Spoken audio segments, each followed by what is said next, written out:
SDM ज्योति मौर्य के मामले में एक नया जो ट्विस्ट है दरअसल वो आ गया है। मनीष दुबे पर एक्शन लिया जाएगा। आपको बता दें एसडीएम ज्योति केस से जुड़ी हुई ये बड़ी खबर, कमांडेंट मनीष दुबे पर यह एक्शन संभव है। डीआईजी प्रयागराज ने इस मामले में जांच की है और डीआईजी की जांच में मनीष दोषी पाए गए हैं। सस्पेंड हो सकते हैं मनीष दुबे।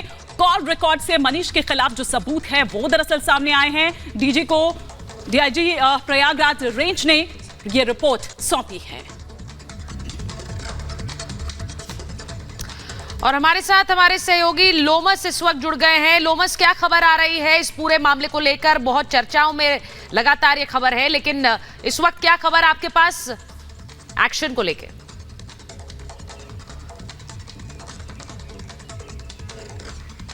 कट गया था। लोमस, आपको हमारी आवाज आ रही है तो जरा खबर बताइए। ठीक है, लोमस तक आवाज नहीं पहुंच रही है। एक बार फिर से आपको बता दें कि एसडीएम ज्योति मौर्य केस में अब कॉल रिकॉर्ड से बड़ी तफ्तीश हुई है और आपको बताएं कि कमांडेंट मनीष दुबे पर एक्शन संभव है।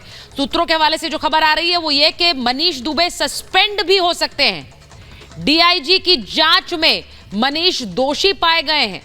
लोमस जुड़ गए हैं हमारे साथ। लोमस, खबर बताएं। बिल्कुल, मैं आपको बता दूं कि जिस तरीके से ये मामला तूल पकड़ा, कहीं ना कहीं विभागीय जांच इन दोनों पे हो रही थी। अगर बात करें ज्योति मौर्य और साथ ही मनीष दुबे को लेकर के लगातार ही विभागीय जांच इन दोनों के खिलाफ किया जा रहा था। और आपको ये भी बता दें कि प्रयागराज रेंज के जो ऑफिसर हैं उनके द्वारा ये जांच की जा रही थी। बताया जा रहा था कि आलोक ने कई रिकॉर्डिंग इनको मुहैया करवाई थी, आलोक ने कई ऐसे दस्तावेज मुहैया करवाए थे। तो कहीं ना कहीं इन दोनों पे सवालिया निशान खड़े होते हैं। तो उसको लेकर के जब जांच हुई तो जांच में यह पाया गया कि मनीष दुबे और जो ज्योति मौर्य के बीच में बात हुई है और उसको लेकर के ये कहीं ना कहीं ये जो सबूत है वो पुख्ता साबित होते हैं। तो आप देख सकते हैं कि जिस तरीके से अब मामला निकल के सामने आया है कि जो डीजे होमगार्ड है उनको ये रिपोर्ट सौंपी गई है। अब देखा जा रहा है कि मनीष दुबे पर कार्रवाई हो सकती है। आलोक ने यह कहा था कि उनको मारने का प्लानिंग ज्योति मौर्य के द्वारा और मनीष दुबे के द्वारा बनाया जा रहा है। कहीं ना कहीं उसको लेकर के जो बड़े सीनियर अधिकारी हैं उनके पास आलोक मौर्य के द्वारा शिकायत की गई थी। तब जाकर के ये जांच, विभागीय जांच शुरू हुई और उसके बाद देखा जा रहा है कि ये जांच जब कंप्लीट हो गई तो कहीं ना कहीं इसकी जो रिपोर्ट है वो डीजी होमगार्ड को सौंपी गई है। अब देखा जा रहा है कि मनीष दुबे पर कार्रवाई हो सकती है, क्योंकि इस बड़ी खबर आप बता रहे हैं मनीष दुबे पर कार्रवाई हो सकती है। सूत्रों के हवाले से ये खबर आ रही है। लोमस बता रहे हैं। बहुत बहुत धन्यवाद आपका।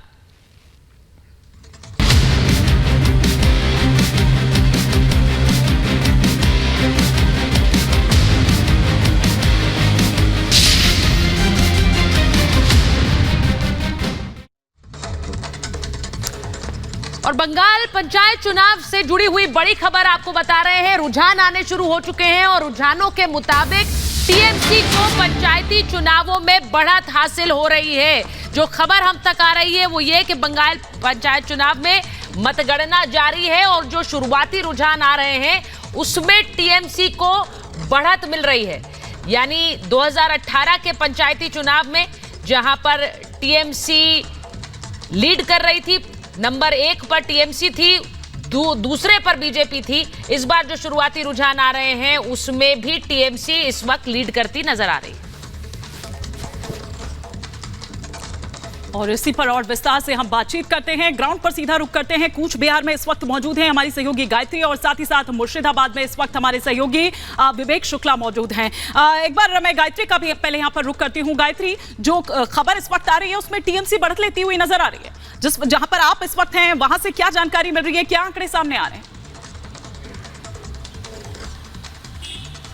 बिल्कुल, देखिए हिमानी, अब काउंटिंग शुरू हो चुकी है। काउंटिंग थोड़ा लेट शुरू हुई, 8 बजे का वक्त रखा गया था, लेकिन तैयारियों के मद्देनजर कुछ वक्त लगा, लेकिन अब हाँ शुरू हो चुकी है। लेकिन कुछ एक सेंटर अभी भी हैं जहां पर अभी भी काउंटिंग की शुरुआत नहीं हुई है, लेकिन टीएमसी को शुरुआती बढ़त मिलती हुई दिखाई दे रही है, क्योंकि ये शुरुआती बढ़त है। अभी ये सिर्फ रुझान है, अभी तस्वीरें साफ होगी। हालांकि पिछली बार की अगर बात करें तो जो टीएमसी है, टीएमसी ने अच्छा प्रदर्शन किया था और यही वजह है कि लगातार जो बाकी पार्टियां हैं उनकी तरफ से भी इस बार काफी दमखम लगाया गया और जो नतीजे हैं हालांकि वो बताएंगे कि किसका कितना दम रहा, लेकिन ये अभी रुझान निकलकर सामने आ चुके हैं। पहले मैं आपको बता दूं, एक बड़ा अपडेट ये मिल रहा है कि पहले पंचायत समितियों की जो मतगणना है वो होगी, उसके बाद ग्राम पंचायत की मतगणना की जाएगी और उसके बाद जिला परिषद का नंबर आएगा। हालांकि 2018 में टीएमसी ने बहुत अच्छा प्रदर्शन किया था, लेकिन जो विधानसभा के चुनाव हुए 2021 में बंगाल में, उससे बीजेपी को उम्मीद जगी है। देखिए, दो बड़ी पार्टियां हैं और सर्वे भी ये कहता है कि बीजेपी और टीएमसी के बीच कांटे की टक्कर है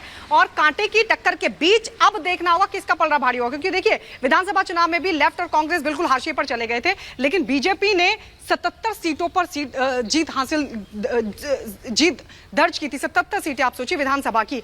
ऐसे में अब बीजेपी को खासकर उत्तर बंगाल, क्योंकि कूच बिहार का जो इलाका है, मैं आपको बता दूं, ये कूच बिहार का इलाका उत्तर बंगाल में आता है और उत्तर बंगाल में 9 में से 7 सीटों पर बीजेपी ने जीत हासिल की थी और इसीलिए बीजेपी मानकर चल रही है कि इन इलाकों में वो पंचायत चुनाव में भी अच्छा प्रदर्शन कर सकती है। हालांकि अभी ये रुझान है, तस्वीर थोड़ी देर में साफ हो जाएगी। 6 राउंड में ऐसा बताया गया कि 6 राउंड में काउंटिंग की जानी, यानी बहुत जल्द तस्वीर निकलकर सामने आएगी। विधानसभा चुनावों से ही उम्मीद नहीं बढ़ी थी विवेक, पंचायती चुनावों से भी 2018 में पिछली बार बीजेपी की उम्मीदें बढ़ी हैं, क्योंकि लेफ्ट और कांग्रेस को पीछे छोड़कर पंचायती चुनावों में भी बीजेपी दूसरे नंबर की पार्टी बनकर उभरी थी और इस बार भी वही उम्मीदें लगाए बैठी है।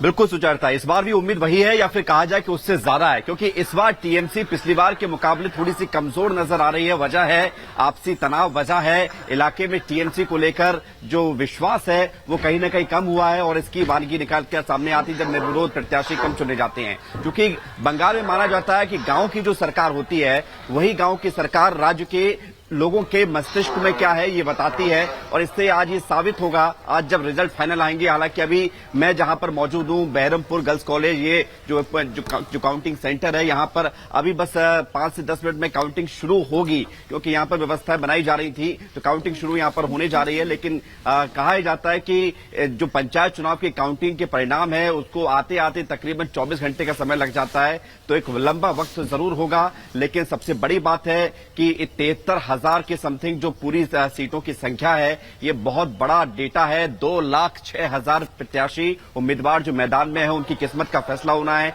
टीएमसी कितनी मजबूत है ये लिटमस टेस्ट आज के पंचायत चुनाव के परिणाम से सामने आएगा, क्योंकि अगले साल 2024 का लोकसभा चुनाव होना है, उससे पहले लिहाजा ये चुनाव बेहद महत्वपूर्ण है। मुर्शिदाबाद से विवेक जानकारी दे रहे हैं, कूच बिहार से गायत्री हमारे साथ हैं और स्टूडियो में अवधेश कुमार जी हमारे साथ जुड़े हुए हैं।